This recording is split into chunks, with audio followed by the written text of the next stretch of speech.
Yo, welcome to Trippy Commentaries and our 2014 WWE Payback recap. Thank you guys for joining us. This was a pretty epic event. We saw some great battles. Bray Wyatt versus Cena was very epic. You had Evolution kind of with their last stand going against the Shield, another epic battle, and a lot more. Let's get right into it, guys. I'm RJ. We got the entire Trippy Commentary crew here for you. Of course. Joined by K-Mac. What's going on? Retro Brett. Yo. Raspo. What's up? And coming live from Chicago, Illinois is Corey. What's up, C-Dub? What did you think about this year's version of Payback? Oh, man, I thought it was a great card. We saw a couple of great matches in both Cesaro, Sheamus, I thought was a good one. Yeah. Of course, the big main event with Bray Wyatt and John Cena, as well as the Shield versus Evolution, was huge. Let's go ahead and get right into it, guys. Absolutely. Well, let's go ahead and start off with the pre-show. I don't know if it's worth being mentioned, but Corey, what happened? Well, we saw the next chapter in the epic saga of Hornswoggle versus El Torito. This, of course, being a luchas de apuestas match, or a mask versus hair, a bet match.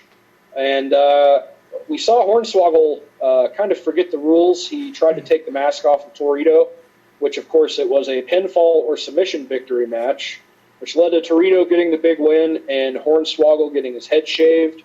Dear Jesus, I've never seen a more disgusting cranium in my entire life. Yeah, pretty nasty.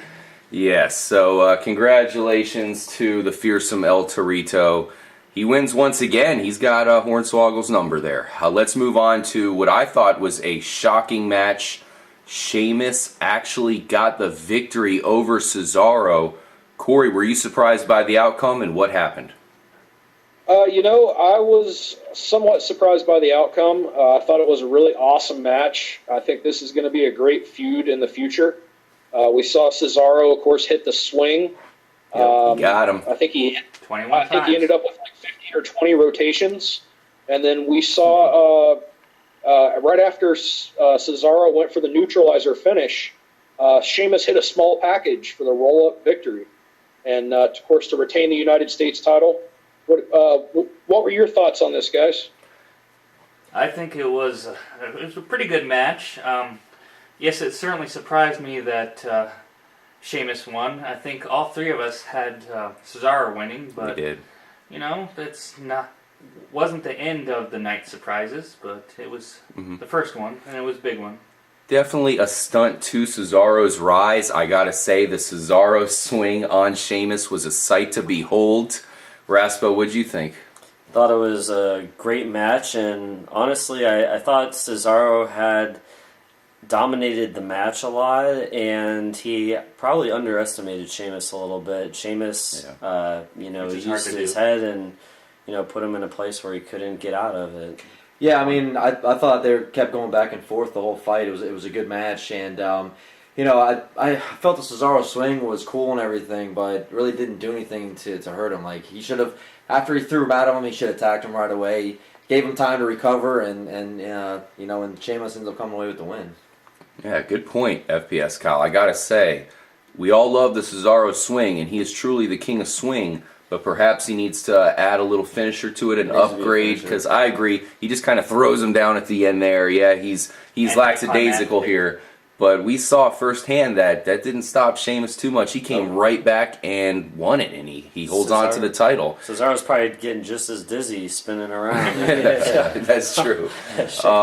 Corey, anything to leave off on with Cesaro here? You think he's going to be halted here for a minute? And I really don't think so. I thought tonight we just saw a glimpse of what's to come between two of the youngest, most promising guys in the company. I thought it was a great opening match to get the crowd into the card, and that, of course, led us into the next match, which was the Rhodes brothers, Cody Rhodes and Goldust, taking on Ryback and Curtis Axel, the team of Rybaxel. Yeah. Gotta love Rybaxel. Unfortunately, they did get the victory here. Who cares about that? The biggest thing I took out of it is the fact that Cody Rhodes kind of had a little falling out with Goldust here. I don't know if his angle was he wasn't good enough for Goldust. Is that what you took out of that, C-Dub? Yeah, basically, man. Cody Rhodes has been on a little bit of a losing streak on behalf of his tag team here lately. And after the match, of course, for the finish, we saw Cody Rhodes hit the crossroads on Ryback. Ryback was down. Cody Rhodes hit the disaster kick, but was caught with the shell shock finisher by Ryback. And Ryback picked up the pinfall. Of course, the crowd did not give a shit whatsoever about Axel or Ryback. But we saw Cody get the mic afterwards and basically say that I think the exact quote was, "Brother to brother, I'm not good enough to be your tag team partner anymore." So I think maybe this will be the logical conclusion to the Rhodes Brothers tag team, and maybe we'll see them feud here in the near future. Yeah, he just dropped the mic and walked off, and you could tell Goldust was definitely hurting.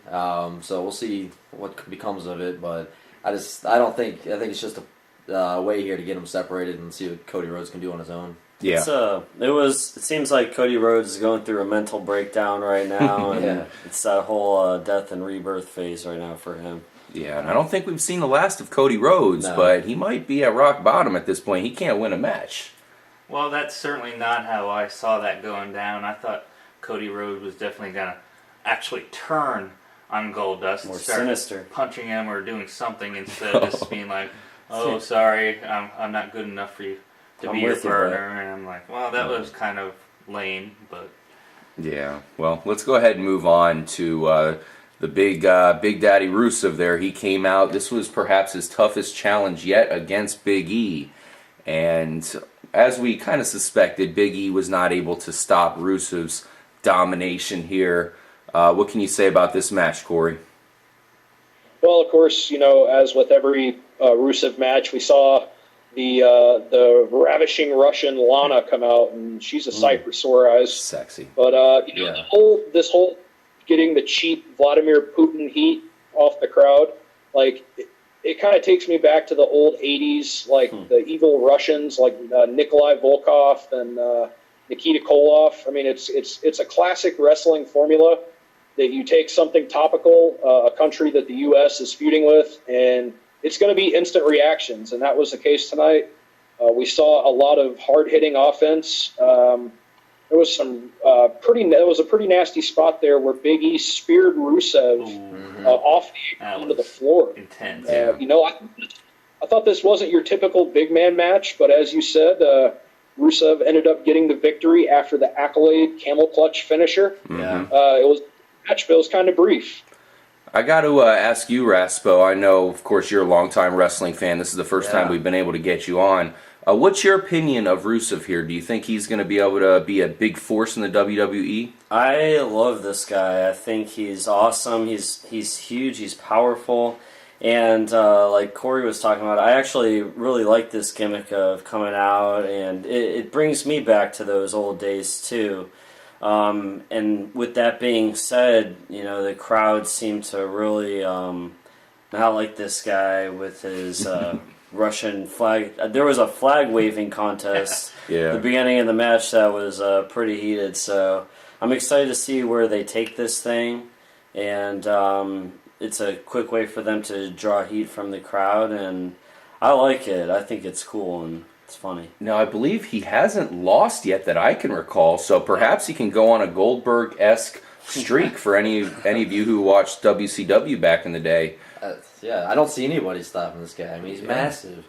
He's a huge guy. He's going to have to take, a little bit of luck, and I think WWE is really behind him. They really want to push him to make him pretty big, and I think he's just going to keep steamrolling forward here and trying to build steam and probably trying to piss a lot of people off, really get the fans to hate him, and I don't know, maybe make him kind of feud with John Cena or something like that would be interesting. Just make everyone hate him even more, so he's even more popular. Well, he's got an advantage being a bad guy, being it's a built-in bad guy angle. He's Russian, Bulgarian, or whatever, and he's got hot ass Lana, pretty much running the show, which is great to see as well. Yeah, it's built-in hatred right there. Russia versus U.S. Yep, got the camel clutch. Fan favorite there, that's for sure. But that spear was epic. All right, That's unbelievable. Oh man, he's a beast, man. He's got power, and to do that on Big E is impressive. I mean, we got to put this in perspective here. Let's move on to one of Corey's favorite, Bo Dallas. I know, Corey, you're a Bo lever there. I know you're probably spreading the message there in Chi-Town. He had a match against Kofi Kingston, but we saw the Demon Kane come out and perhaps change up the course of that match. What happened, C-Dub? Well, the Kofi Kingston versus Bo Dallas match was announced on the pre-show kickoff while Kofi Kingston was actually a part of the panel. Bo Dallas made his big entrance. I believe this is his first pay-per-view on the main roster as Bo Dallas, with this gimmick. Bo Dallas is just such a fucking doofus, man. Yeah. And it cracks me up.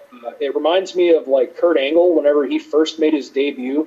He's just like this clueless guy who doesn't realize that he's such a cheesy asshole. And, of course, as you said, we saw Kane come out as soon as the bell rang and just absolutely demolish Kofi. I thought Bo Dallas was going to go ahead and try to get a cheap pinfall victory there, but he didn't. And afterwards, we saw Bo kind of console Kofi Kingston, who was a little worse for wear, and he gave him a speech that, oh, it's okay, as long as you just believe you'll recover soon enough. And so I guess your winner of this match would be Bo Dallas. Yeah, and he even played it off like he won. It was like he did anything at all. And this is pretty weird that Kane came in like that. And Who hired Kane? It was, yeah, kind of left it open I think Kane should to try to figure out what the heck happened myself, there. Because I can't imagine Kane wanting to partner up with Bo Dallas. Just that doesn't make sense. Is he Kane a believer? Daniel Bryan, so Interesting. So well, Kane, it's possible.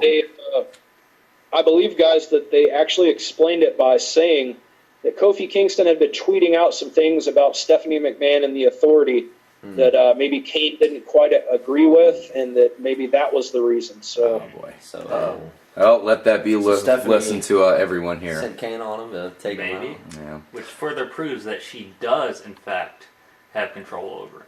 Well, speaking of Stephanie McMahon, guys, this next event was a big one because we had Brie Bella come out with her husband, Daniel Bryan, and of course Stephanie McMahon was there. Gotta say, she kind of looked a little bit hot today. A little bit of a guilty pleasure, but she was looking a little bit good tonight. But we saw everything come to a head here, and we got the answer to the question, of course, would the title belt be stripped, and would Brie Bella still have her job with the WWE? Corey, what answer did we get? well, the whole conclusion, of course, it was kind of a drawn-out segment. We heard a huge CM Punk chant from the Chicago crowd, which is no surprise. That was crazy. And the conclusion was that Daniel Bryan was not going to vacate the title, and that Brie Bella was not going to be fired because she quit. And immediately after quitting, slapped the absolute dog shit out of Stephanie McMahon. Glorious. And basically off in tears, and that kind of extends the Daniel Bryan title picture scenario. It kind of keeps it moving maybe on to next month for the Payback, or excuse me, the Money in the Bank pay-per-view. Maybe we'll see the title, as we've mentioned before, split into a interim and a regular WWE champion, and then maybe once Daniel Bryan's healthy, they'll take on the interim champion, perhaps. So time will tell there. Now, we heard Brie, of course, call Stephanie McMahon Payback a is bitch. a We heard her say it once again. She called her a straight bitch. Retro, what'd you take out of this? Well, it surprised me, actually. I did not expect Brie Bella to quit, and I was curious as to what was that all about, but I believe she's just taking time off to recover from some of the bumps and bruises and the wear and tear from the road. I also think that they want to maybe start a family here pretty soon. Oh, maybe get knocked up, you're saying. Yeah, Yeah. I mean, I had said it before it even happened. I said, "There's no way she's gonna quit. Something's gonna happen here where she's going to take a break." Because I was thinking the same thing, that either she's pregnant or she's gonna become pregnant. But I like that he keeps the title. You know, like you said, he fought for it, and he ain't turning it over just because, you know, she's still sour that he beat Triple H. So I like that he gets to keep it here. I think there's going to be some side beef going on. I think some of the other wrestlers are going to be pissed off because they want a chance to fight for it, and True. there could be a little side beef going on. I'm not exactly sold on. I mean, Corey, maybe you can give us some insight here. Did he actually have neck surgery, or is this just the whole work that they're trying to put in play? And because he said in the fight that it's actually worse than it was, you know, than it was initially supposed to be. Yeah. I could see like maybe at the next fight here next month or the next match that maybe something happens where he's there and someone comes and slams him or something like that to get him fighting, and maybe come back to Tampa for Battleground, and that could be the Daniel Bryan, actual first comeback match. Corey, I know you've had questions about this whole situation yourself. Do you have any more insight today than you had last time? Yeah, man. It is, to answer your question, Kyle, it is definitely a legit injury. Okay. Daniel Bryan did have neck surgery. I'm not exactly sure what the procedure was, but from what I understand, his recovery time is going to be a little bit longer than they had hoped it would be. So I think what we're going to end up seeing is they're going to do everything they can to keep him on the show, and of course keep the crowd interested in him in a non-physical role as they have been doing. And perhaps, like I said, we might see the title split at some point. Of course, with the Money in the Bank thing coming up, we may see Stephanie McMahon just say, I'm effectively stripping him of the title, and we're going to make a new belt or something, anything. And like I said, maybe coming up at, SummerSlam is the next big pay-per-view in August. So I'm thinking we'll probably see Daniel Bryan come back around then, probably around SummerSlam, if not shortly before. It would definitely be nice to see him come back at a Battleground in Tampa. That would be pretty cool. Definitely. Now, the next match that we were going to talk about is going to be the big Cena versus Bray Wyatt match. But before we bring that up, we're actually going to start the next episode off with that. Let's go ahead and talk about this Divas Championship match here, C-Dub. Of course, my girl Paige wins. I know you were probably heartbroken. Alicia Fox fell short once again.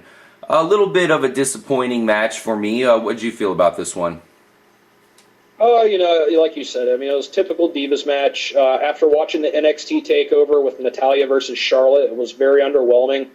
Because that match, if you guys haven't checked it out yet, that was one of the best Divas matches I've seen in a long time.